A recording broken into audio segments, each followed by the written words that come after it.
आज के इस वीडियो में हम जानेंगे कि बड़े ट्रेडर्स मार्केट में रिटेल ट्रेडर्स को कैसे ट्रैप करते हैं, खासकर जब वो लिक्विडिटी स्वीप की रणनीति अपनाते हैं। साथ ही समझेंगे कि आप इस जाल से कैसे बच सकते हैं। तो सबसे पहले बात करते हैं कि लिक्विडिटी स्वीप असल में होता क्या है। ट्रेडिंग करते वक्त आपने अक्सर देखा होगा कि मार्केट एक बुलिश पैटर्न बनाते हुए ऊपर की ओर बढ़ता है, लेकिन अचानक प्राइस नीचे की तरफ जोरदार मूव करता है और अपने हालिया स्विंग लो को तोड़ देता है। इस मूवमेंट को देखकर बहुत सारे रिटेल ट्रेडर्स यही समझते हैं कि अब शायद मार्केट में गिरावट शुरू हो गई है और बिना कुछ सोचे शॉर्ट ट्रेड में एंट्री कर लेते हैं। लेकिन ठीक इसी लो पॉइंट पर मार्केट कुछ खास कैंडल्स बनाता है और फिर से उसी पुराने अपट्रेंड की दिशा में तेजी से ऊपर की ओर बढ़ जाता है। यही जगह होती है जहां रिटेल ट्रेडर फंस जाते हैं और यही फंसाने की प्रक्रिया स्मार्ट मनी कॉन्सेप्ट में लिक्विडिटी स्वीप के नाम से जानी जाती है। असल में होता क्या है, जब मार्केट किसी बुलिश ट्रेंड में होता है तो बहुत से ट्रेडर्स स्विंग लो के आसपास लॉन्ग पोजीशन में रहते हैं और जाहिर है उनका स्टॉप लॉस उन्हीं लो लेवल्स के नीचे होता है। अब इन स्टॉप लॉसेस की वजह से वहां एक बड़ी मात्रा में लिक्विडिटी इकट्ठा हो जाती है। प्रोफेशनल और बड़े ट्रेडर्स इसी लिक्विडिटी को स्वीप करने के लिए प्राइस को जानबूझकर उन लो लेवल्स के नीचे भेजते हैं ताकि उस एरिया में मौजूद सारे स्टॉप लॉस हिट करवाकर मार्केट से रिटेल की पोजीशन बाहर कर दें।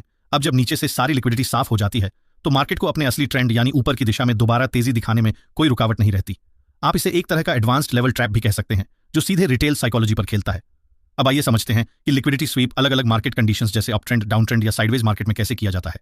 जब मार्केट लगातार हायर हाइज और हायर लोज बनाकर ऊपर की ओर बढ़ रहा हो, उस समय हर स्विंग लो के पास नए ट्रेडर्स लॉन्ग पोजीशन लेने की कोशिश करते हैं। लेकिन जैसे जैसे प्राइस ऊंचे लेवल पर पहुंचता है, बायर्स की रुचि थोड़ी कम होने लगती है। इस स्थिति में बड़े ट्रेडर्स को अपने बाय ऑर्डर्स को भरने के लिए लिक्विडिटी की जरूरत होती है जो उन्हें उस समय नहीं मिलती। ऐसे में वो जानबूझकर प्राइस को उस पुराने स्विंग लो के नीचे भेजते हैं, जिससे वहां मौजूदा लॉन्ग ट्रेडर्स के स्टॉप लॉस हिट होते हैं और साथ ही कुछ नए ट्रेडर्स शॉर्ट पोजीशन लेकर मार्केट में आते हैं। इन सभी की वजह से जो लिक्विडिटी वहां बनती है उसे बड़े ट्रेडर्स अब्सॉर्ब करते हैं और फिर प्राइस उसी पुराने ट्रेंड के मुताबिक वापस तेजी से ऊपर बढ़ जाता है। अब बात करते हैं इससे बचने की। जब मार्केट में एक स्ट्रॉन्ग अप ट्रेंड चल रहा हो और पहली बार प्राइस किसी रीसेंट स्विंग लो को तोड़ता हुआ दिखे तो ऐसी स्थिति में शॉर्ट ट्रेड लेने से बचना चाहिए, क्योंकि अक्सर देखा गया है कि यह केवल एक फेक ब्रेकडाउन होता है जो रिटेल ट्रेडर्स को डराकर या लालच में डालकर ट्रैप करने के लिए किया जाता है। इस दौरान अगर आप कैंडल स्टिक पैटर्न पर ध्यान दें तो एक स्ट्रॉन्ग बेरिश कैंडल के बाद अक्सर एक शार्प बुलिश कैंडल बनती है या फिर एक लंबी विक वाली कैंडल नीचे से बनकर प्राइस को ऊपर ले जाती है। छोटे टाइम फ्रेम्स जैसे 1 मिनट, 3 मिनट या 5 मिनट में ट्रेड करते वक्त ये ट्रैप और भी साफ दिखाई देता है, जहां 2-3 कैंडल्स सिर्फ स्विंग लो के नीचे बनती हैं और फिर प्राइस शार्पली वापस ऊपर निकल जाता है। लेकिन यही स्ट्रक्चर जब आप 15 मिनट के चार्ट पर देखेंगे तो आपको साफ दिखेगा कि ये सब सिर्फ लिक्विडिटी खींचने का एक तरीका था। जैसे उदाहरण के लिए अगर आप इस चार्ट को देखेंगे तो आपको पता चलेगा कि दिन की शुरुआत से ही मार्केट एक मजबूत अप ट्रेंड में था और हर बार हायर लो बनाकर ऊपर बढ़ रहा था। लेकिन जब मार्केट ने आखिरी स्विंग लो बनाया और फिर अचानक एक स्ट्रॉन्ग रेड कैंडल के साथ उसे नीचे की तरफ ब्रेक कर दिया तो बहुत से रिटेल ट्रेडर्स को लगा कि शायद अब ट्रेंड खत्म हो गया है, क्योंकि न सिर्फ स्विंग लो ब्रेक हुआ बल्कि एक इंपॉर्टेंट सपोर्ट लेवल भी ब्रेक हो गया। इसी डर या जल्दबाजी में यहां पर रिटेल ट्रेडर्स ने शॉर्ट पोजीशन में एंट्री करी, मगर कुछ ही मिनटों बाद प्राइस वहीं से तेजी से रिवर्स कर गया और फिर से अपने अपट्रेंड को कंटिन्यू किया। उस लो पॉइंट पर बनी लंबी विक वाली कैंडल ये दिखाती है कि वहां नीचे बड़ी मात्रा में लिक्विडिटी को स्वीप किया गया।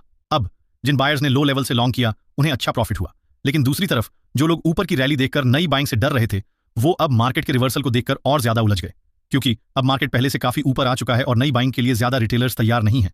तो ऑपरेटर्स ने फिर से एक फेक शॉर्ट मूव बनाकर मार्केट में वोलेटिलिटी डाली ताकि और रिटेलर्स फंस सकें और वे अपनी पोजीशन आसानी से भर सकें। आइए अब एक और उदाहरण देखते हैं। इस चार्ट को देखिए, यहां भी प्राइस लगातार हायर लो बनाकर ऊपर जा रही है, लेकिन एक जगह मार्केट ने अपने आखिरी स्विंग लो को एक लंबी लोअर विक वाली कैंडल से नीचे ब्रेक किया, वहां की लिक्विडिटी को क्लीन किया और तुरंत फिर से ऊपर निकल गया। अब जिन्होंने यहां ब्रेकडाउन देखकर शॉर्ट किया होगा वो फंस गए, और अगर आप ध्यान दें तो मार्केट ने अभी तक अपने पुराने स्विंग हाई को ब्रेक नहीं किया। इसका मतलब जिन लोगों ने यहां शॉर्ट किया था उनके स्टॉप लॉस अभी भी ऊपर रखे हुए थे और मार्केट वहीं पहुंचकर उन ऑर्डर्स को भी क्लीन करना चाहता था। तो ये पूरा मूवमेंट सिर्फ लिक्विडिटी साफ करने के लिए किया गया था ताकि मार्केट दोबारा अपर ट्रेंड पकड़ सके। अब आप खुद सोचिए, अगर आप इस तरह की सिचुएशन में हैं और चार्ट पर स्विंग लो के पास कोई रिजेक्शन कैंडल बनती है तो वो आपके लिए एक स्ट्रॉन्ग सिग्नल हो सकता है कि मार्केट नीचे जाने के बजाय दोबारा ऊपर जाने की तैयारी में है। ऐसे में आप रिजेक्शन कैंडल के नीचे छोटा सा स्टॉप लॉस रखकर रिसेंट स्विंग हाई तक का प्रॉफिट टारगेट सेट कर सकते हैं, जहां रिस्क टू रिवॉर्ड भी बेहतर होता है और ट्रैप होने की संभावना भी कम। अब चलिए इसी कॉन्सेप्ट को बेरिश ट्रेंड में समझते हैं। अगर मार्केट लगातार लोअर हाइज और लोअर लोज बनाकर गिर रहा है तो एक समय बाद रिटेल सेलर्स थक जाते हैं, उनका इंटरेस्ट शॉर्ट सेलिंग में कम हो जाता है। ऐसे में बड़े ट्रेडर्स प्राइस को जानबूझकर रीसेंट स्विंग हाई के ऊपर ले जाकर वहां न्यू बायर्स को अट्रैक्ट करते हैं। जैसे ही नए बायर्स ब्रेकआउट सोचकर लॉन्ग करते हैं, मार्केट दोबारा से नीचे की ओर मोड़ लेता है। कभी कभी मार्केट सिर्फ ब्रेक नहीं करता बल्कि स्विंग हाई के ऊपर कुछ समय के लिए सस्टेन करता है, जिससे रिटेल बायर्स को लगने लगता है कि ये रियल ब्रेकआउट है। लेकिन जैसे ही सफिशिएंट लिक्विडिटी जमा हो जाती है, प्राइस अचानक नीचे की ओर तेजी से गिर जाता है और वही ट्रेडर्स जो लॉन्ग में थे ट्रैप हो जाते हैं। अगर आप मार्केट में लगातार लॉस से बचना चाहते हैं तो एक बात हमेशा याद रखिए, ट्रेंड के अपोजिट कभी भी ट्रेड मत लीजिए। और अगर मार्केट पहले से ही बहुत ऊपर या बहुत नीचे जा चुका है तो बीच में कहीं एंट्री लेने से भी बचिए।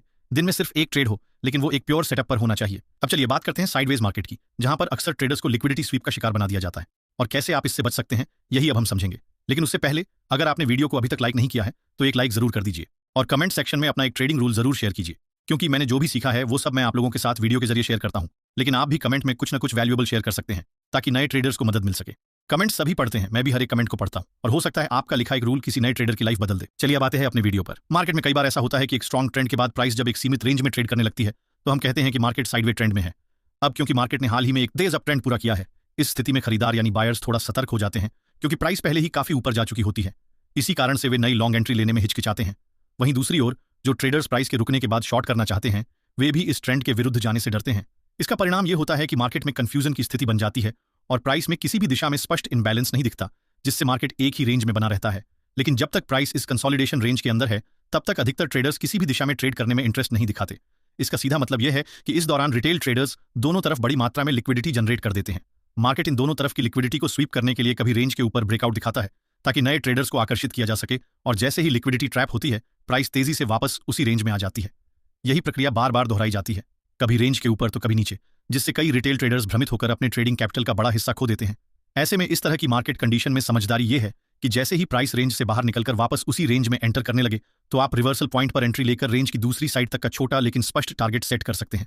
ध्यान रखें कि इस तरह के ट्रैप बेस्ड मूवमेंट में आपका प्रॉफिट टारगेट रेगुलर ट्रेडिंग की तुलना में थोड़ा छोटा हो सकता है, और इसलिए आपको अपनी ट्रेड क्वांटिटी भी कम रखनी चाहिए, क्योंकि यहां आप ये प्रिडिक्ट नहीं कर सकते कि मार्केट किस दिशा में कब बड़ा मूव देगा। इसलिए आपका पहला फोकस होना चाहिए कैपिटल प्रोटेक्शन और स्ट्रिक्ट रिस्क मैनेजमेंट। ऐसे माहौल में केवल वही ट्रेडर टिक पाते हैं जो डिसिप्लिन से ट्रेड करते हैं और इमोशनल डिसीजन से बचते हैं। अगर आपको यह वीडियो जानकारीपूर्ण लगा हो तो चैनल को सब्सक्राइब करें और बेल आइकन जरूर दबाएं ताकि अगला वीडियो सबसे पहले आपको मिले। अगर आप चाहते हैं कि मैं एक सीरीज बनाऊं बिगनर टू एडवांस, तो कमेंट में जरूर बताएं।